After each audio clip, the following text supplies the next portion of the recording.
polishing my own shoes because anyone who knows me, anyone who's heard one of my podcasts, knows I take my shoes seriously. Power to Live More with Joe Dodds. Welcome to the Power to Live More podcast, all about productivity, organisation, well-being, energy and resilience.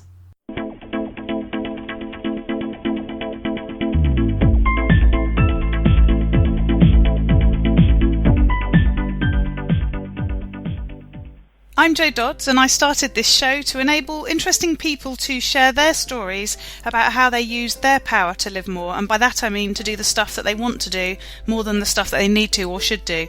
It's about creating a life for yourself where you have the energy, health and space to be happy and fulfilled, spending your time as you'd like, whether that be at work, home or somewhere else entirely. That's your choice. Hello, my name is Ade Oduyemi and I'm co-presenter. Today Joe is interviewing Ade Oduyemi. Joe and Ade have been connected for a number of years via social media, and Joe was really pleased to get a sneak peek at Ade's book when it was published, and she was recently a guest on his podcast. Ade helps ensure families' wealth is transferred down the generations. His mission is to ensure that several generations, hence your new money would become old money. He's an inheritance planner. He hosts a podcast series in which he talks to successful entrepreneurs, and he's an author. You can get a free copy of his latest book at max-inheritance.co.uk/free-book. Back to the studio. Today I'm interviewing Ade Oduyemi of Maximum Inheritance Specialists. So thanks for joining me. Really pleased to have you here. In fact, I've just been on your podcast, haven't I? Thank you for having me, and it was a joy to have you on the podcast. Someone asked if we did it face-to-face because it went so well. I said, no, it was remote. So thanks for being on my show. So no pressure for this one. We'll have to try and make it just as good. Just as good. Even better. Lovely. So I'm trying to think how we first connected. Did we meet at an event a long time ago, face-to-face at some stage? It must have been through the joys of social media. Twitter tells me I've been on for just about 8 years. So we must have met on Twitter about 8 years ago. Yeah. So maybe that would have been why. Lovely. Excellent. So tell us a bit more about who you are, what you do, and where you do it. I am Ade Oduyemi. I am an inheritance planner, and in pounds, shillings and pence, I do everything to do with inheritance.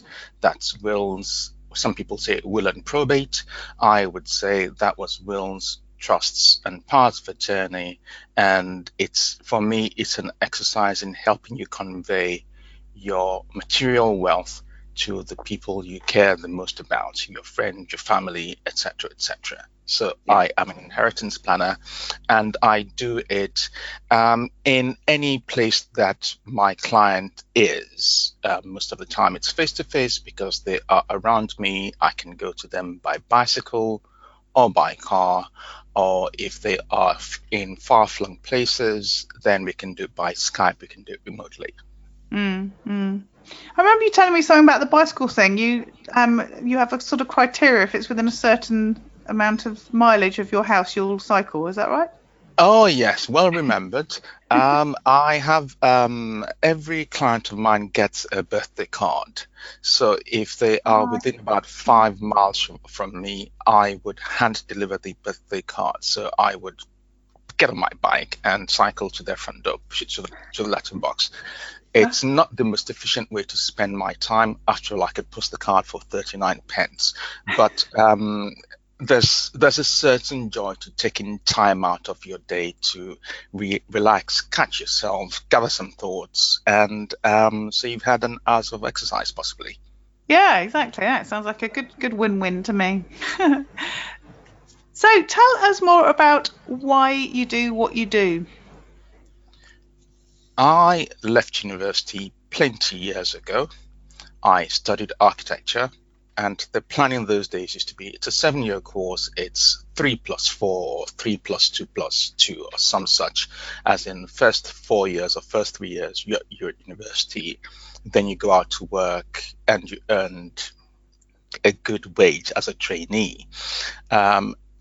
Coming to the end of my my bachelor's degree, the people the year ahead of me and the 2 years ahead of me couldn't get placements.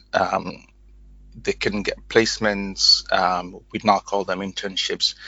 They couldn't get any of those because there was a recession coming. So I left university in the teeth of a recession, and I found work as a financial advisor. Reader, I hated it.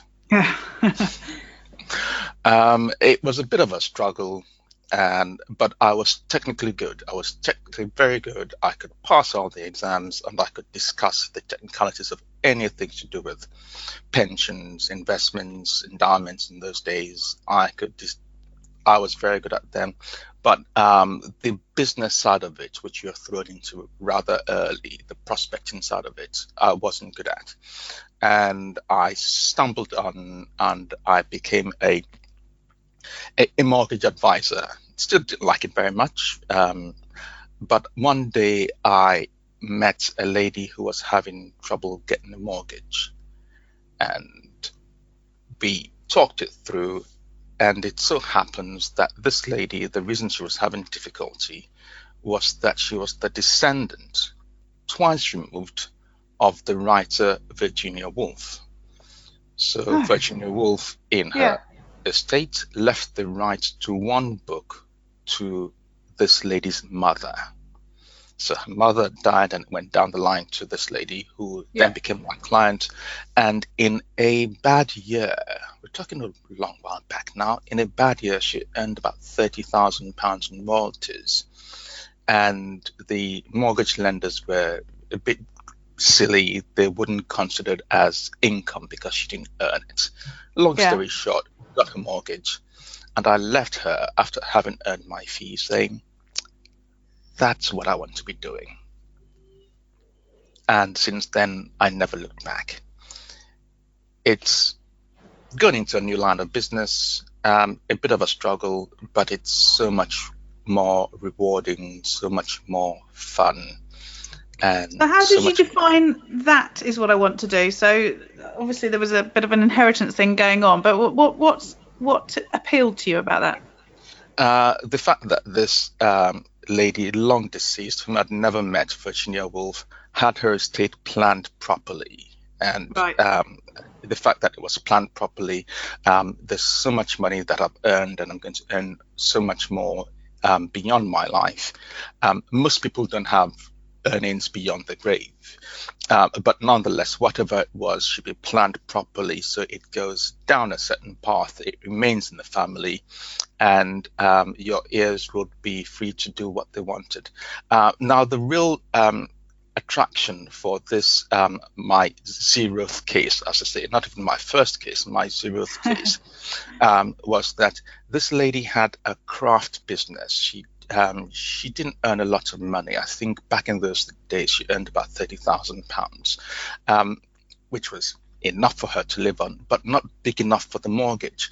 But she was free to do what she enjoyed because there was additional money in the family, and that was the real attraction for it. So if your estate's planned properly, your heirs will be free to do what they wanted rather than do what they needed to do to earn a living. I've got several clients whose children can afford to go into teaching, because we all know teaching doesn't pay the greatest salaries in our land, but we still need good people to be teachers. So these, my clients' children are freed from having to earn big salaries, so they can go into teaching and doing what they enjoy. And all told, it works, and it provides a great satisfaction for me. Yeah, I can see that. Really interesting. And you wrote a book a while ago, didn't you? Which you sent me a copy to review, and I actually did read it, and I gave you a glowing review because it was such an easy to read and understand book in terms of, you know, what you're doing can be quite complicated and boring for people, and not something that people want to address, even though they should do. And I thought it was interesting that what you've just shared now is a story about why you got into what you do, which is what made your book interesting. It's all about stories which you can identify with as the reader. Thank you, and thank you especially for the review. So what you're doing is helping people, in effect, to enable their heirs to sort of prioritize what they do in their work and life, so that, you know, in that case that you've just shared, that the lady was able to do what she wanted to do, or your clients have been able to teach when they might have done something else if they hadn't have got that sort of freedom. What about you? How do you get that sort of integration between what you do for your work and what you do in your life? How do you make that work for you? I've got to an age now. I was 53. Oh God, my birthday was a while ago. I've been dining out on my birthday, saying my birthday was last week. My birthday was now 3 weeks ago. I was 53 3 weeks ago. And I've got to the age where I do what I like. In that people get to a point, they've got so much money, or they only need so much money. And with me, it's that I only need so much money. I don't have children, so a great expense has gone away from me. I did some maths the other day. My brother's got 2 children, and he needs 5 times as big an income as I do just to maintain the same lifestyle. Yeah. 5 times, yes. So I don't have children, so there's only so much money I need. Therefore, I am liberated from doing the things I don't like. If I really need to do them, I get people who can do them for me or with me. I either pay them, or I beg them, or I bribe them. No, I don't bribe them. I get people to do these things for me that I need to do but can't do or won't do or don't like doing, and I concentrate on the things that I like. For instance, I can take time out to cycle to deliver a birthday card. Well, I could have done that for 39 pence. I write a newsletter. I write a monthly newsletter. That's because I like writing. I always say to people in business, saying, I think it's useful for you to have 2 skills. One of them is your day job. It could be accounting, it could be medicine, it could be dentistry, you could be a carpenter, you could be a dressmaker, whatever it is. So that's your day job. And then it's useful to have something else that you like doing. Well, I've got 2 something else's. I write my newsletter. And I do the podcasts, and the podcast has been great fun, and my newsletter is something I enjoy as well, because I actually write a paper newsletter which is posted to the recipients. So I do things that I enjoy, I do things that I like, and everything else is cast aside. Yeah. No, I love it when I hear people who've sort of thought through what they want to do and made things happen such that that's possible.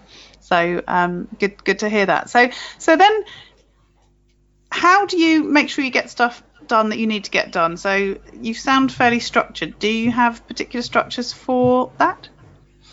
I once ago had a flatmate who worked her way up the secretarial ladder to become a manager in some company, I think HMV as then it was.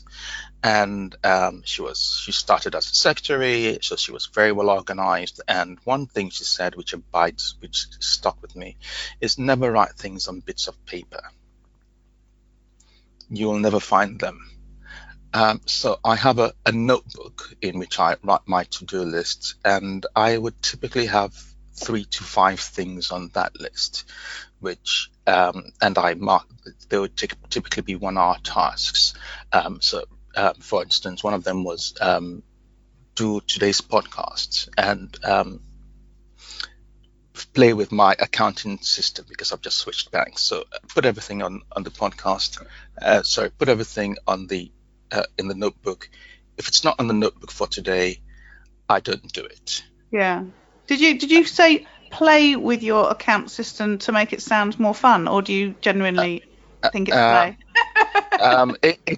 It is zero. So zero is play. I switched banks recently, and the new bank wouldn't quite connect, and I've had to juggle and scratch my head and make sure it works. But it now does. So I put it through the old transactions, and my bank accounts are reconciled. I have no outstanding reconciliations. You. Yes, which one should live for. I haven't learned the hard way, and the thing is taking learnings from the hard way. So in the notebook, there are some things which I've put in for tomorrow. I'm putting for Monday, for instance. On Monday, there's something that Apple has sent new podcast editors or podcast publishers. I'm going to study that on Monday. And on Monday, I'm going to study Learn Mastering. So 3 things I'm going to do on Monday. Mastering the Apple thingy for podcast publishers, and I'm going to design my 2019 calendar. So 3 things I'm going to do on Monday. Yeah. Nothing else will go on that list on Monday until I finish those 3 things. So that's your pen and paper sort of routine. Do you have tools and apps that you use as well? You've obviously talked about Zero. Zero. Let's go back one to Zero. Yeah, I feel I should tone you down on this one. I should rein you in, because you're going to go wax lyrical on this, aren't you? Indeed, I did. So I did a podcast with someone about 3 episodes back, an accountant, and I was told off by a listener saying, "Are Zero paying you? Why are you so fond of them?" I said, "But this thing is easy, and that's the thing with your tools, your apps. They must be easy." Several of your guests have previously been fond of displayed their fondness for Infusionsoft. I hate Infusionsoft. I think it's terrible. I think it's bloated. I think it's badly designed. It's buggy, and it was written by several people, and they were just stitched together. And I could go on. So I should stop there with my negativity towards Infusionsoft.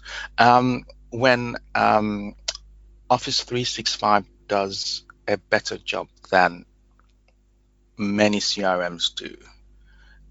You just you need to know how to write your macros. Yeah. Office 365 I use does a far better job than many CRMs, than many systems, but they take a bit of tinkering with, which most people can't stand. And my podcast app is something called Simplecast, which is a breeze.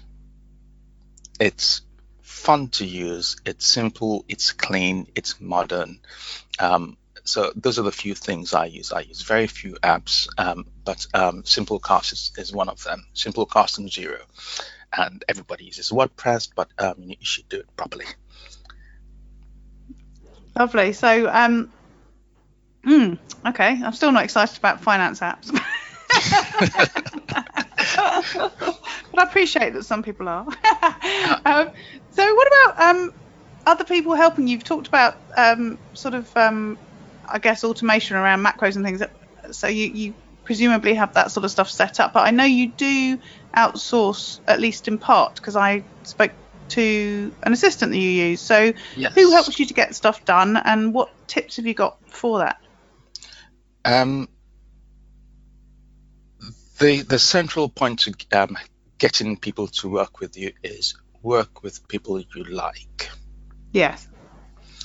The lady you spoke to is called Jo Dodds, and Jo's been fantastic. And I've just been working with me now for about 5 years. And sometimes I turn up at people's door and they're disappointed that I have come and not she. I think she'll be offended if you called her Jo Dodds as well, because I think her surname was something other than Dodds. She's not Jo Dodds, is she? She's Jo Stewart. She's Jo Stewart. Jo Stewart, right? Okay, yes. But so people are disappointed when you turn up. Oh, that's not good. So people, she gets on very well with people, and they like her. And the key is to work with people you like. There's a bit of trial and error to that. And I don't know if you are on my mailing list for my newsletter. I don't know if I am actually. Oh, your post letter. Yes, I definitely am. Yes. My paper newsletter. Yeah. I have a copy editor. I've just taken on a copy editor, and I've known her for several years, but she's doing this for me, and she is a bit more expensive than the old person that I used to use. But she does such a good job, and I like my interaction with her, and I actually trust her. So all her corrections, I spend about 3 minutes looking through the corrections that she's made, and she makes plenty, by the way. In 4 sides of A4, I spend about 3 minutes looking through them. Yes, click and accept them. So you have to like and trust the people you work with. There's a bit of trial and error there. You wouldn't know that you like them until you've played with them a bit, or you've worked with them a bit, or they've been well recommended because you've seen their work. But nothing beats, first of all, being able to identify what you want and identify what you want from them. And then if you've chosen the right person, forget the money. Whatever the charge will be worth it. They would only seem expensive if you didn't think you were getting value from them, in which case. It's a good point you make about sort of trusting them as well. If you find you'll do it yourself doing the job or triple checking what they've done too much, then you're sort of wasting that resource anyway, aren't you? If you've paid for somebody to do something and then you end up double checking it all, you end up you might as well have just done it yourself in the first place. You've just described why I don't have a copywriter. You've just described why I write my own copy. All right. Yes. Yeah. So let's talk a bit about self-care. How do you keep yourself well enough to run your business and provide the service that you do to your clients? I don't know if you've heard about the fellow in the White House. Go on. Yes. The person who was there before him, his predecessor, had a rule that come 7 o'clock, if he was in Washington, he left his office and went home and had dinner with his family. Yeah. I work by a not dissimilar rule, which is come 6 o'clock, because I work from home, so I can chuck in the commuting time, which is an extra hour. So I work 9 to 5 or 9 to 6. So come 6 o'clock, I turn off my computer. Yeah. There is nothing that wouldn't wait till tomorrow if I hadn't finished. And I have moved my business to a point where I have few high value clients or a handful of medium value clients rather than loads of clients whom you're going to earn a few £100s from, so that I can devote my energies to them, and I get very few evening appointments. I get relatively few evening appointments, and I work only 1 weekend a year. I never work more than 1 weekend a year, and this year was because I went to see a fellow who was going to hospital, an old client of mine, who's been wheelchair bound for about 30 years, and he was going to hospital, and so I went to sign his paperwork with him. I was in his house for about half an hour, and I only work 1 weekend a year, so this year's is gone, and you must have a very good reason for me to work at a weekend. And I am in the respect business, and if people respect me enough not to say, do you work weekends, then we can work together. I work with people who want to work with me, people whose first question is not how much is it. If your first question is how much is it, you're buying on price. Therefore, you're not the sort of person who would get value from me. Never mind what my fee is, you wouldn't get value from the service I was providing. So if the first thing you ask me is how much is it, then I would turn you sideways politely, so that I don't get the headache that comes from working with someone I don't want to work with. Mm-hmm. So you sound like you've got quite a structure to, as you say, finishing work and then not working at the weekend. What about filling that time? How do you look to relax and do stuff that isn't work? I'm going to do something starting this week. This week, I am going to bake my Christmas cakes. That's very early. To bear in mind, we are recording this in the first week of October. Yeah. So I bake my Christmas cakes. I go for short walks, not long walks. I would ride my bicycle, and I do a bit of work that's not quite work, in that I would watch mindless TV while I'm labeling up my newsletters. So I print labels for them and I label them up. And you can do that while you're watching TV, or you can address your birthday cards while you're watching TV. I watch very little TV, so it's Netflix, just for clarity there. So it's doing those small things that should be done. And I don't know if you remember a series called House of Cards. Yeah. You probably don't remember the scene where the fellow who plays the part of the president polishes his own shoes. I haven't even watched it. I've only heard of it. So, no, I don't remember that bit. So the president is polishing his own shoes, and his assistants go up to him and say, we'd happily do that for you, sir. And he says, no, I want to do it myself. So it's things like that, like polishing my own shoes, because anyone who knows me, anyone who's heard one of my podcasts, knows I take my shoes seriously. So I polish my own shoes as a form of relaxation. Everybody likes to cook. Everybody likes to eat. I like to cook, and I tend to want to do something slightly out of the ordinary in the kitchen. I couldn't give you. Oh yes, here's one. I am defrosting lobster as we speak. Oh, lovely. Yes. So I'll see what comes out of that by the end of the day. Yes. Sounds nice. Yeah, I think you're the first person in over 80 podcasts to tell me that they polish their shoes as a form of relaxation. So I think that is quite impressive.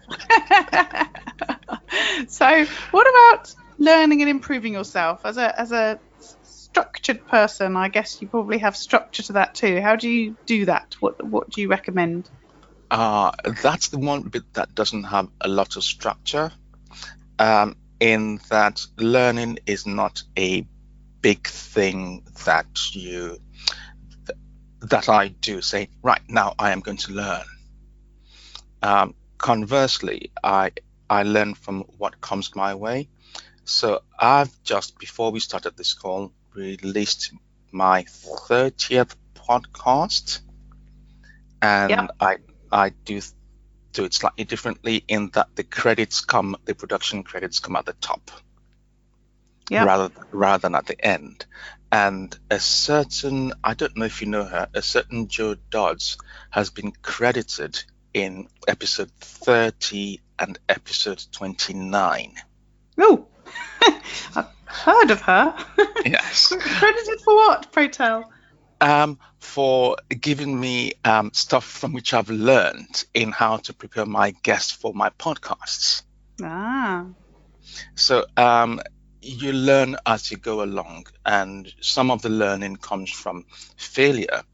In that a proposed guest, who will remain nameless, and I fell out because obviously she hadn't listened to any of the previous podcasts. So at 4:45 the day before, sent me a list of questions saying, could you ask me this, please? And I said, you haven't listened to my previous podcast, have you? Otherwise you'd know my structure, in that I don't have preset questions. The first time you hear the first time I know the question is when you hear it. Yeah. So I then took one step back and said, this might not have happened if I'd had a structure for preparing my guests, saying, I run my podcast as if we were talking to a friend or someone to whom I'd be just introduced at a bar, at a party, or at a conference. I wouldn't go up to such a person with a clipboard or present questions. And that disaster or mini disaster, combined with the structure sheet that you sent me asking me to prepare, has been a bit of learning. So I take learning as it goes along. I subscribe. It will run out this month to The Economist. They call themselves a newspaper, but it's a magazine as far as I know. And they have an app, an app that I failed to mention, which has got the spoken word recording of every word in the magazine. But it's buggy. It's very buggy. I've changed phones twice, still buggy. So when the subscription runs out, I'll revert to the paper edition. So it just gives me something to read, because say what you want about the state of the world, it'll be remiss of you not to keep up with what's going on around you, even if you didn't like much of it. So that's a bit of learning I pick up as we go along. And the big learning I have done in the last 2 years or 3 years, there is a gentleman called Steve Gordon who's written a book called Unstoppable Referrals. And it's subtitled 10 times referrals at half the effort. Well, he lied.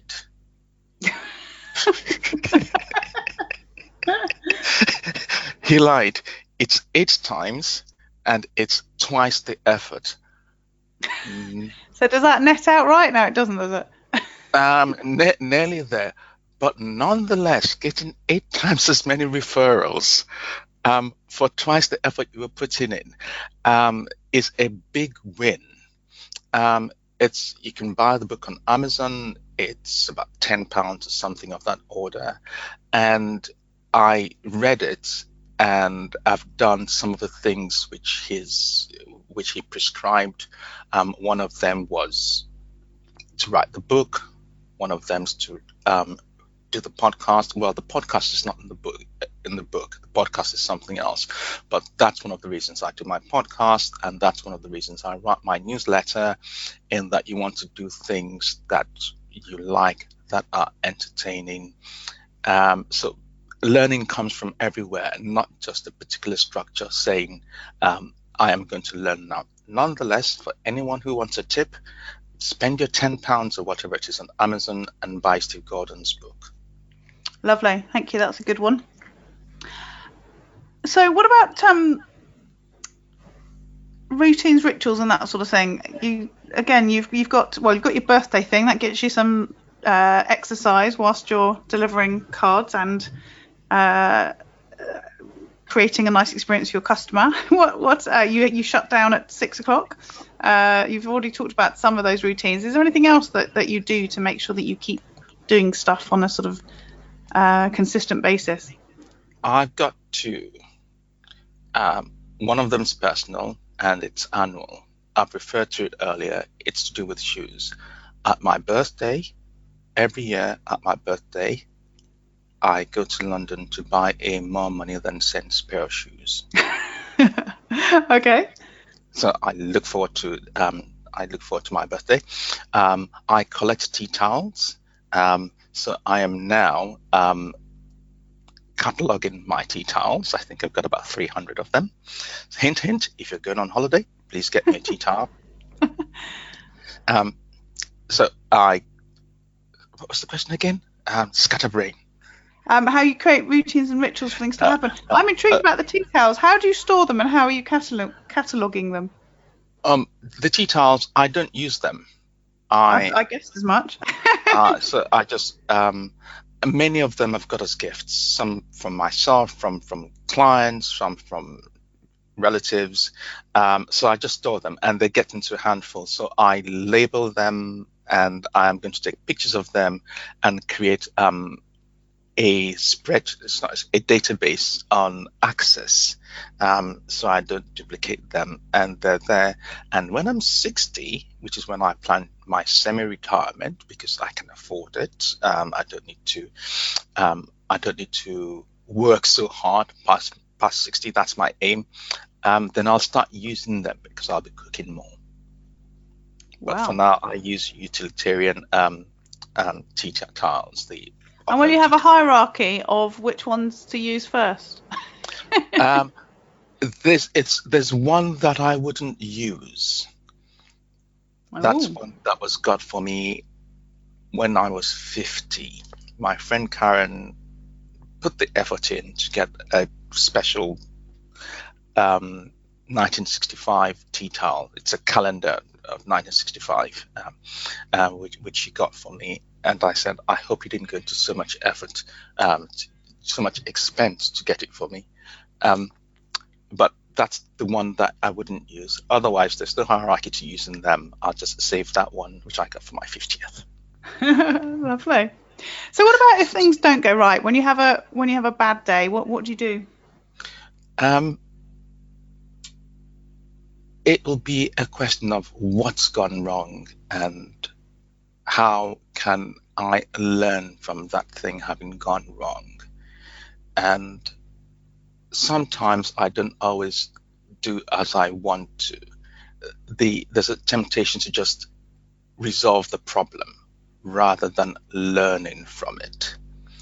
So in putting out a podcast before we started this, something went wrong. Normally I don't listen to them from start to finish after I've edited them, put them together, but this time I did, and something went wrong, and I didn't bother looking to find what the cause was. I just scrapped it and started all over again, and I was done in 5 minutes. I was finished in 5 minutes. So when things go wrong, it's always useful to go back and say, oh, what happened, and how can I prevent that from happening in the future? Yeah.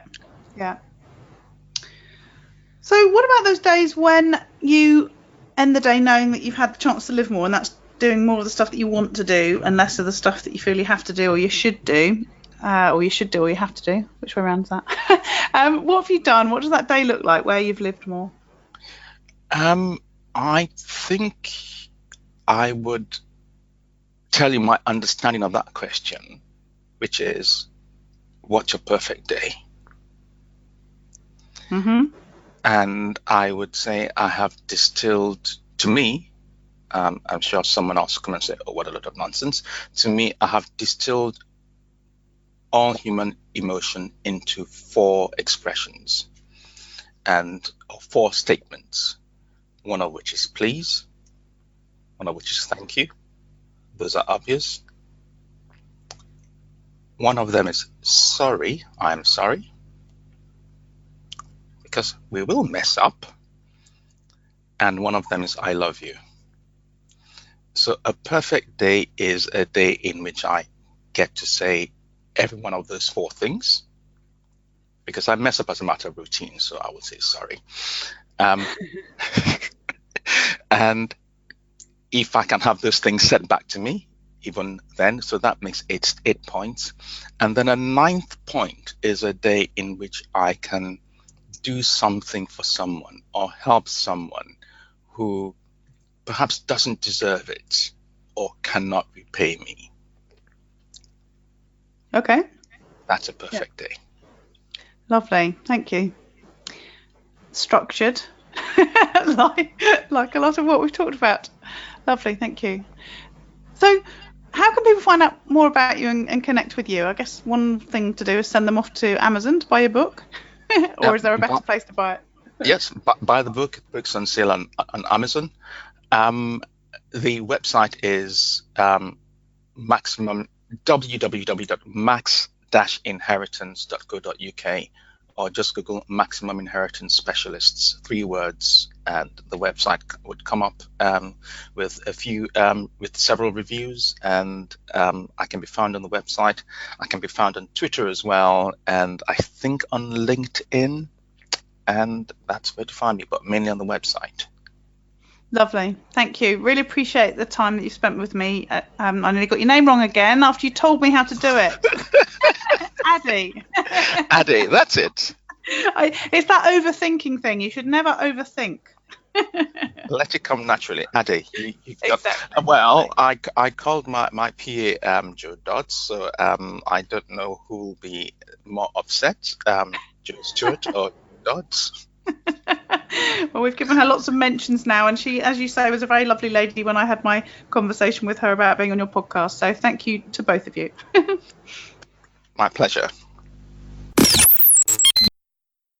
All this information is available in the show notes on the website. If you go to powertolivemore.com/ in this case 82, then you'll find them there. The tool I shared on last week's newsletter was Google Translate. For those of you who do read the newsletter, you'll know that I spent a week in France last week talking to my hosts who are family friends. They're in their 80s and they kindly give up a week and spend the week talking to me in French, and I have to respond. And we have lots of conversations which are ably supported by my use of Google Translate. So I get words where I can't remember what I want to say in French, so I go in and use the app to translate. And the app's really good in terms of the fact that it actually allows you to translate full phrases as well, so it's not just words that you have to then string together. It does actually give you phrases, which can actually make you sound like you know a bit more than you do. And one of the other features of it is that if you put in the words that you want and it tells you the words in the language that you're interested in, and there's lots of languages in there, not just French or the common ones.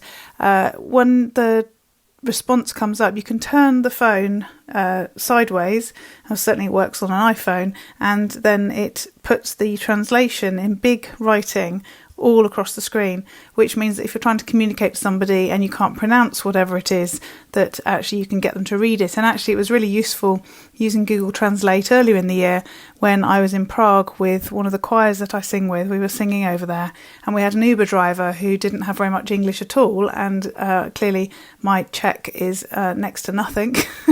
But the Google Translate app enabled me to have an ongoing conversation with the driver. We could discuss the fact that we were there singing and all that sort of stuff. Probably wasn't very safe because he was obviously reading the words as he was driving along. But it was something that enabled conversation because the app, does work so well. So that's last week's tool for you to perhaps check out if you haven't already. That's Google Translate. You just need to Google it, funny enough, or download the app onto your phone or tablet. And if you haven't already been aware, this month I've been doing what I called in September a challenge, but actually I've renamed for November, and it's 30 days of inspiration, and it's all about creating calm, particularly knowing that in the next few weeks we'll be ready for the rather hectic run-up to the festive season. So if you want to create more calm in your life, or you know somebody who wants to, then you might want to send them to powertolivemore.com/creating calm. And basically I send out a daily email with a link to a blog post which gives you tips and strategies to enable you to work on creating more calm in your life. And it's not supposed to be onerous, it's supposed to, as the name implies, inspire you.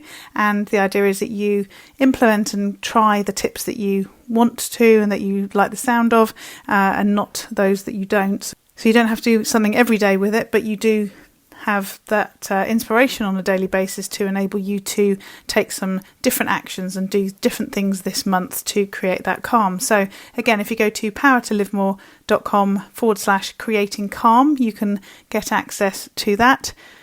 And if you want the show notes for this week's show, again, the link is powertolivemore.com/82. And we look forward to speaking to you next time. Use your power to live more.